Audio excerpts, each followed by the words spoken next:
Good morning students. तो जैसा कि आपको पता ही है, हेरिडिटी चैप्टर फिनिश हो गया है और उसके क्वेश्चन आंसर्स भी हमने कंप्लीट करवा दिए। आज से नया चैप्टर स्टार्ट कर रहे हैं and this chapter name is our environment. Chapter का नेम क्या है? Our environment. ठीक है, तो एनवायरनमेंट से तो बहुत सारे लोग फेमिलियर होंगे, कई बार सुना होगा एनवायरनमेंट के बारे में। आज इसमें हम आपको बता दे रहे हैं कि तो देखो, यहाँ सबसे पहले हम आपको इकोलॉजी के बारे में बताएंगे। किसके बारे में बताएंगे? इकोलॉजी। ठीक है, देखो इकोलॉजी क्या है।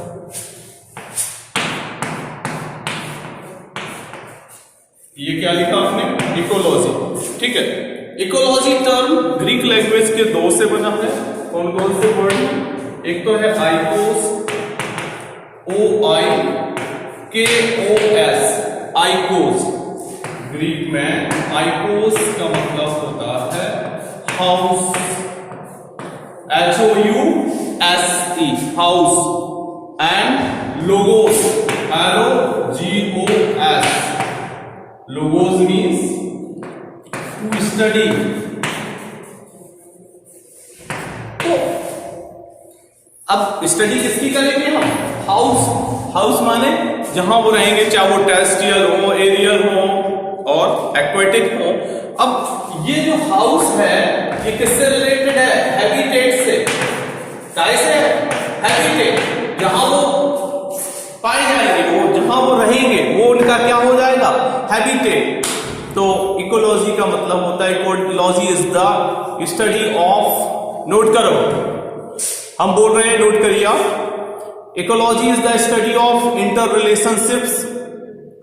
Ecology is the study of inter relationships of organisms, inter relationships of organisms between the biotic and abiotic component, between the biotic and abiotic components, between the biotic and abiotic components of their environment, components of their environments। देखो, एक थे ERNST, Ernst Hückel, HAECAEL। हाँ, Ernst Hückel, इन्होंने 1868 में ये term ecology coin किया था। अगर एग्जाम में पूछा जाए who coined the term ecology, आप लिखोगे the term ecology was coined bye Ernst Hückel in the year of 1868। 1868 में अर्नस्ट हैकेल ने टर्म इकोलॉजी को इंट्रोड्यूस कराया या कॉइन किया फर्स्ट टाइम। ठीक है, ये तो जनरल बात हो गई अबाउट अवर एनवायरनमेंट। अब बात करेंगे अबाउट द इकोसिस्टम की, कि इकोसिस्टम है क्या।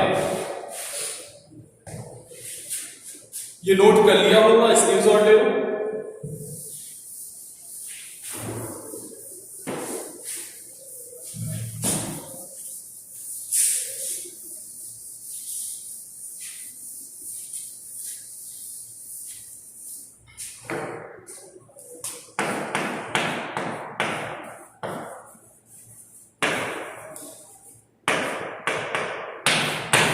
हेडिंग लिखनी है क्या? इकोसिस्टम लिखो।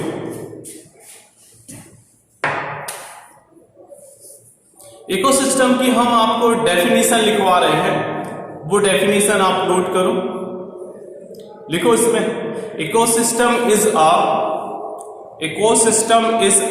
Self controlled unit. Ecosystem is a self-controlled unit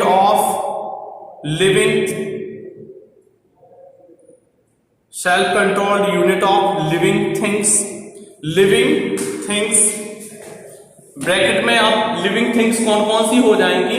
उनके बारे में लिखेंगे आप, ब्रैकेट में लिखो plants comma animals and decomposers. क्या हो जाएंगे? प्लांट्स होंगे, एनिमल्स होंगे and decomposers, bracket close, and there non living environment, and there non living environment. Non living environment में क्या क्या हो जाएगा? सॉइल, ठीक है, एयर, सॉइल हो जाएगी, एयर हो जाएगा, एंड वाटर। ये हो गया non living environment. Living things क्या हो गई? प्लांट्स होगा, प्रोड्यूसर हो जाएंगे। प्लांट्स क्या होते हैं? प्रोड्यूसर्स होते हैं। एनिमल्स क्या हो जाएंगे? एनिमल्स कंज्यूमर्स हो जाएंगे। और जब प्लांट्स या एनिमल्स जो होंगे वो एक लाइफ स्पान के बाद उनकी डेथ होगी तो उनको डिकम्पोज करने वाला भी तो चाहिए, तो डिकम्पोजर्स होंगे। तो लिविंग थिंग्स में आपने 3 चीजें लिखी। क्या क्या लिखी? एक तो लिखा plants, that is autotrophs, animals, that is heterotrophs, and finally decomposers. यहां नॉन लिविंग में हमने क्या लिखवा दिया? Soil, air, water. सॉइल में अगर कोई लिविंग रहेगा टेरेस्ट्रियल बोला जाएगा, एयर में रहेगा एरियल बोला जाएगा, वाटर में रहेगा एक्वाटिक बोला जाएगा। ये हैबिटेट हो जाएंगे उसके अकॉर्डिंग, ठीक है। ब्रैकेट क्लोज कर लिया, soil, air and water, bracket close. ये हो गया इकोसिस्टम। इकोसिस्टम का मतलब क्या हुआ? इकोसिस्टम एक सेल्फ कंट्रोल यूनिट है लिविंग थिंग्स की। लिविंग थिंग्स कौन कौन से हो जाएंगे? जैसे कि हमने बताया प्लांट्स हो जाएंगे, दैट इज प्रोड्यूसर्स, कंज्यूमर्स हो जाएंगे, animals are consumers, and decomposers. और इनका इंटर रिलेशनशिप किससे रहेगा? एबायोटिक और non living components of the environment, that is soil, air as well as water, ठीक है। तो अब डिस्कस कर रहे हैं अबाउट द कंपोनेंट्स कि कंपोनेंट्स ऑफ एनी इकोसिस्टम के इकोसिस्टम में क्या क्या होगा। तो लिखोगे कंपोनेंट्स ऑफ इकोसिस्टम, हेडिंग हो जाएगी क्या? Components of ecosystem.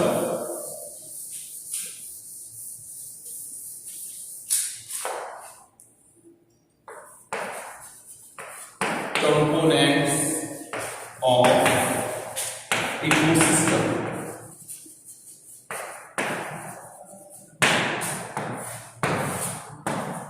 कंपोनेंट्स का मतलब होता है कि आखिर इकोसिस्टम बना किन किन, चाहे वो लिविंग हो नॉन लिविंग, किन से बना है, तो वो हो जाएंगे components.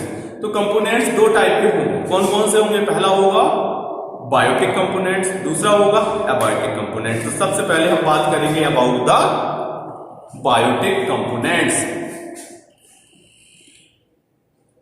Good, biotic and abiotic. तो first of all we discuss about biotic component. Biotic components,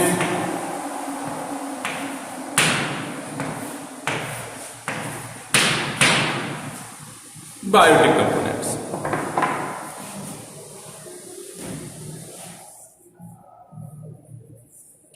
लिखो बायोटिक कंपोनेंट्स में लिखो the biotic components includes the biotic components includes the biotic components includes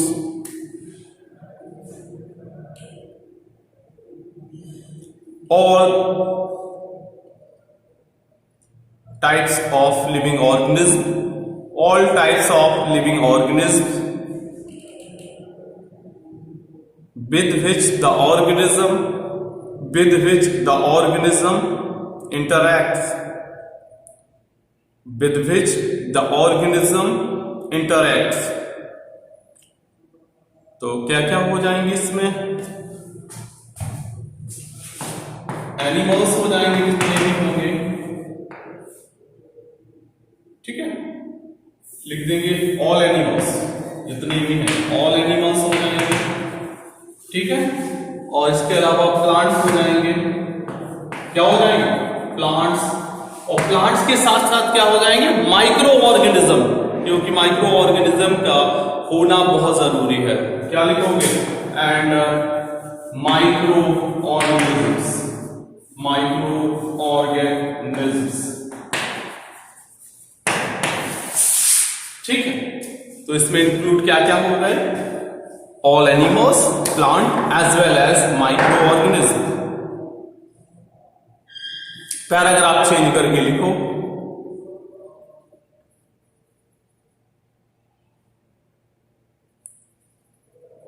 biotic component includes, paragraph change करके, biotic components includes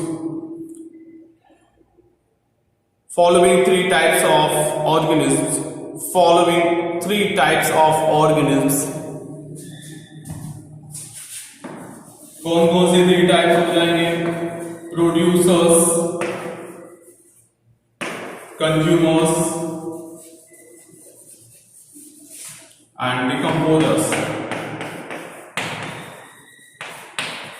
कौन कौन से हो जाएंगे? Producers, producers में कौन हो जाएंगे? ऑल ग्रीन प्लांट्स, जितने भी ग्रीन प्लांट्स होंगे जो कि कैसे हो जाएंगे, या ऑल प्लांट्स भी बोल सकते हो, सबके सब प्लांट्स किसमें करेंगे जो, लेकिन ग्रीन हमने इसलिए टर्म यूज किया है कि क्लोरोफिल जिनमें होगा वो क्या होंगे? ऑटोट्रॉप्स होंगे। तो ये हो जाएगा yes, blue green all algae may be also, yes it is. अब कंज्यूमर्स की बात करें तो कंज्यूमर्स में क्या आ जाएंगे? कंज्यूमर्स में आ जाएंगे हर्बीवोर, आ जाएंगे हर्बीवोर मतलब प्लांट ईटर हो जाएंगे, कार्निवोर हो जाएंगे, ठीक है, carnivore. And finally omnivore. Omni means क्या होता है? ऑल, जो कि प्लांट्स को भी ईट करे एज वेल एज एनिमल्स को भी। तो फ्लैश ईटर होंगे तो वो क्या बोले जाएंगे? देखो प्रोड्यूसर्स में कौन हो गए? All green plants including some algae etcetera, BCA. अब यहां देखो कंज्यूमर्स में क्या हो जाएंगे?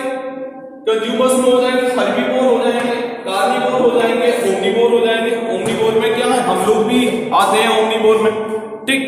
ये तो कैटेगरी हो गई कंज्यूमर्स की। तो कंज्यूमर्स कौन है? विच आर डायरेक्टली और indirectly depend on the plants for food. ऐसे ऑर्गेनिज्म जो कि अपना फूड डायरेक्टली या इनडायरेक्टली किस पे डिपेंड करते हैं?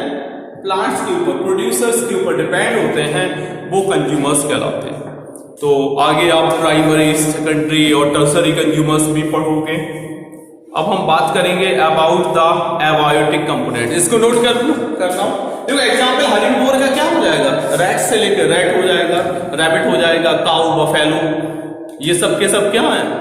ये प्लांट ईटर, ग्रास वगैरह खाने वाले लोग सब हो जाएंगे कौन? हर्बीवोर।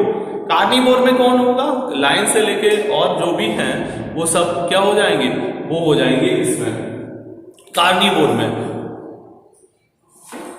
आवाज नहीं आ रही है क्यों? प्रिंस तुम्हें नहीं आएगी आवाज, सबको आएगी। चलो ठीक है, अब आई आवाज? नहीं आई? आ रही है, डोंट वरी, आएगी आवाज, कहां जाएगी। तो हम बता रहे थे काय के बारे में? हम बता रहे थे बायोटिक कंपोनेंट्स के बारे में। बायोटिक कंपोनेंट्स के बाद हम बात करेंगे एबायोटिक कंपोनेंट्स। क्या करेंगे बात? About the abiotic components. इसका स्क्रीनशॉट जल्दी से लो।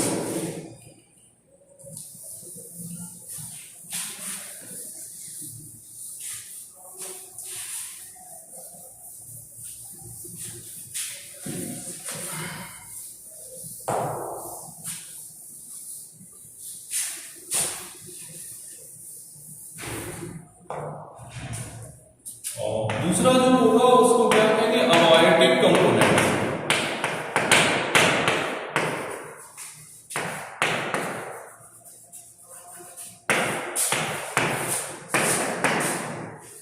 अबायोटिक कंपोनेंट्स को, बायोटिक कंपोनेंट का एक नाम और रख सकते हैं लिविंग कंपोनेंट्स, और एबायोटिक का नाम एक और हो सकता है, इट में भी नॉन लिविंग कंपोनेंट्स। क्या हो जाएगा? नॉन लिविंग कंपोनेंट्स, ठीक है। तो इसमें देखो एबायोटिक कंपोनेंट्स में लिखो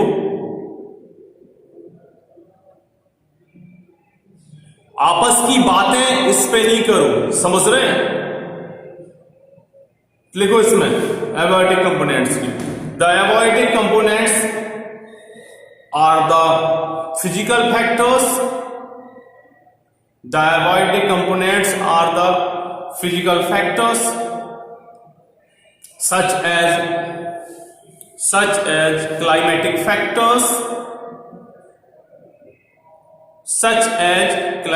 factors, क्या हो जाएगा? एयर, वाटर,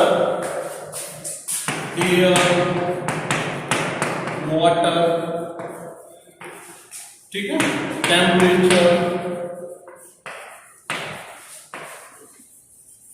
ठीक है, टेम्परेचर हो गया। इसके अलावा क्या हो सकता है? ह्यूमिडिटी,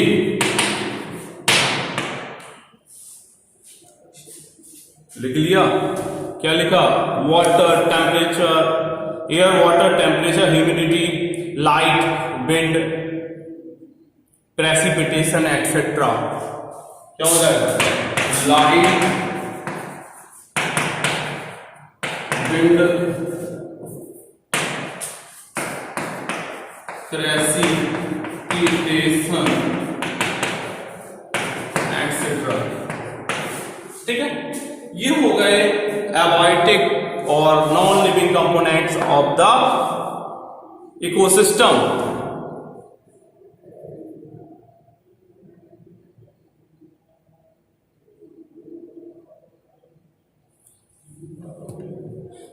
अब हम सबको जो भी बात करेगा हम निकाल देंगे। Chatting eating not allowed, understand? अभी हम सब चैटिंग का वो ले रहे हैं, स्क्रीनशॉट देख रहे हैं, फिर हम तुम्हें समझाते हैं, हिंदी में सबको समझाते हैं।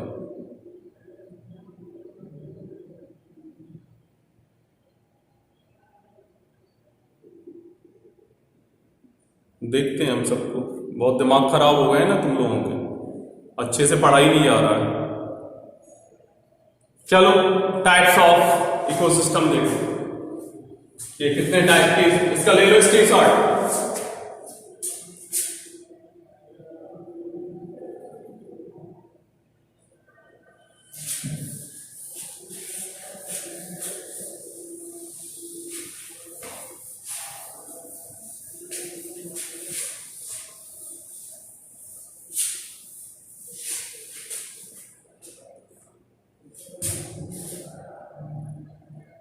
हम पर्सपिरेशन से लेके सब बता देंगे। यहां पर्सपिरेशन कहां लिखा है, कहां हमने बोला? प्रेसिपिटेशन बोला मैंने, पर्सपिरेशन नहीं बोला। प्रेसिपिटेशन तो जानते होगे ना कि जो रेजिड्यू बेस से आता है, जैसे टेस्ट ट्यूब में कुछ हमने एक्सपेरिमेंट किया तो नीचे जो भी रेजिड्यू रहेगा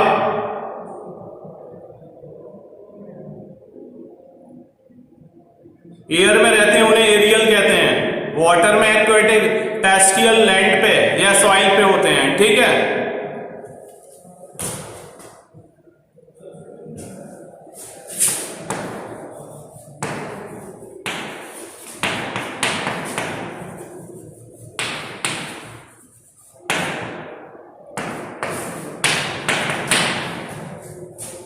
adding the types of ecosystem.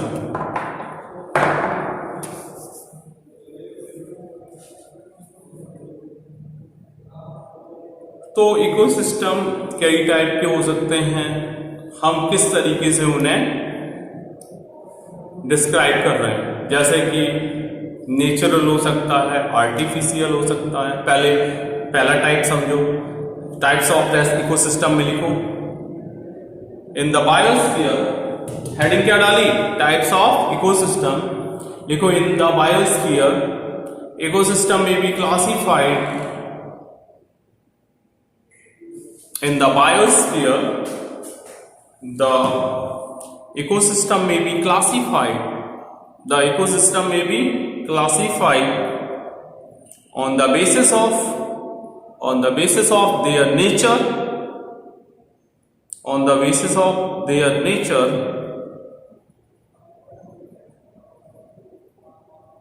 comma duration and size.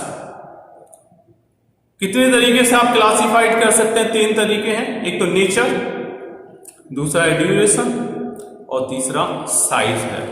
Duration का मतलब है शॉर्ट लिव्ड है, लॉन्ग लास्टिंग है, साइज में स्मॉल है, लार्ज है, और नेचर का मतलब वो नेचुरल है कि मैन मेड या आर्टिफिशियल है।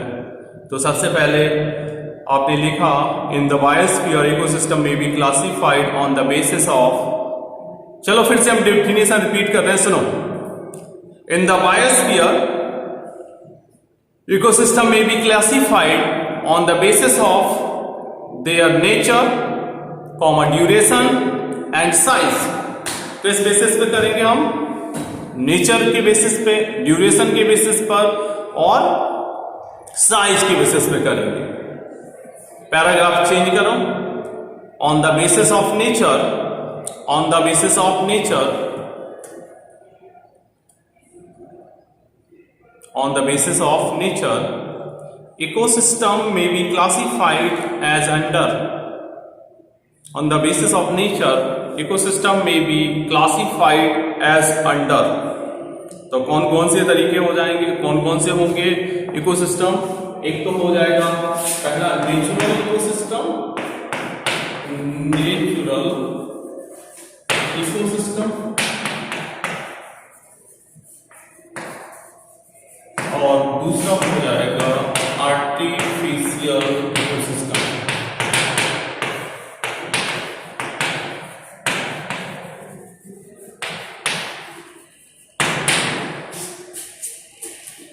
नोट करो, natural ecosystem, artificial.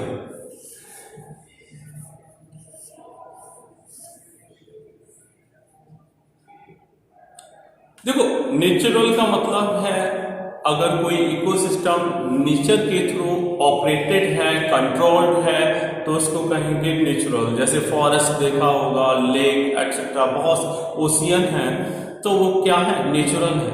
On the other hand अगर हम आर्टिफिशियल की बात करेंगे तो artificial ecosystem becomes maintained by human beings. ठीक है, तो नेचुरल इकोसिस्टम में लिखो, natural ecosystem, natural ecosystem operates in the nature, operates in the nature by themselves without any human interference, without any human interference। For example, नीचे की line से देखो, for example, तो नेचुरल इकोसिस्टम के example क्या हो जाएंगे? पॉन्ड हो सकता है, a lake, a meadow, a desert, लिखते जाओ, a meadow, a desert, a grassland, a forest and an ocean etc। ये एग्जाम्पल्स हो जाएंगे, काय के हो गए? These are the examples of natural ecosystem. Artificial में आप लिखेंगे, हेडिंग क्या होगी? आर्टिफिशियल इकोसिस्टम, उसमें जल्दी से लिख लो, these are maintained by man, these are maintained by man and therefore these are maintained by man and therefore are also termed as man-made ecosystem। For example,